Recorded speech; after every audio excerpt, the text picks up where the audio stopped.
Hello, mag-repair tayo ng yung busing sa Honda 155. Yung busing sa body, tanggalin natin. Kasi yung sumang, yung yung maalog eh. Kahit pinapalitan na yung busing niya, maalog pa rin. Ang diferensya yan yung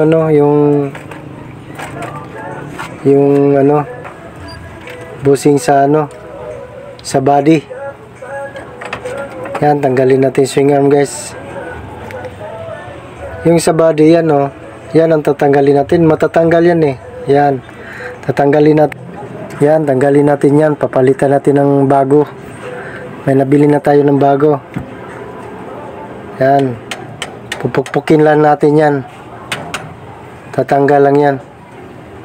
Yan yan ang busing. Yan, papalitan natin ng bago yan. Yan, sa kabila naman medyo pudpud na.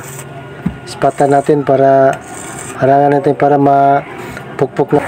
Yes, dami mga guys, mga followers yan. Pero sige pagbulbol kaya wala pa biyaya. Ito isa grabe to. Siya lang tuloy nagbigay sa akin ng biyaya. Ito guys, tanggal na yan, niwilding ko para yan yan busing pudpud na. Yung malapit sa sprocket yan, yung sprocket yan talaga persado yan, bago yan guys.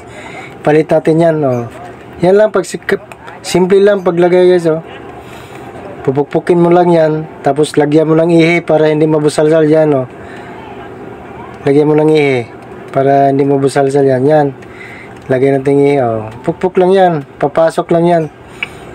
Yan, lagyan ninyong ihi pag nagagawa kayo para makatipid kayo sa libor. Ayan, okay na. Doon naman sa kabila guys sa kabilaan yan. Yan, kabilaan yan siya. Yan, lagyan yung ihi para hindi mabusalsal yung yung butas. Simple yan, dandahanin lang pukpuk yan, pasok na yan yan yan. Unting lang kasi masikip talaga yan eh. Ayan yan, okay na. Okay na guys. Simple lang yan, madali lang yan guys. Ispatan natin para hindi mahugot guys. Yan, ispatan talaga yan para hindi mahugot. Ilagay na natin yung swing arm. Yan, sukat na sukat yan swing arm, hindi na gagalaw yan yun, bagong ihi. Dapat magpalit kayo ng bagong ihi rin para okay. Yan yan ayos na lagyan natin nut sa likod. Yan okay na guys. Yan simple lang gawa guys.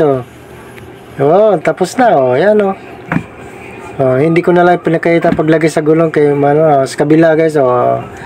Wala na, hindi na halog yun guys. Thank you guys sa papanood. Salamat. Diyan mayari guys. Siya na nang lagay kay napagod na.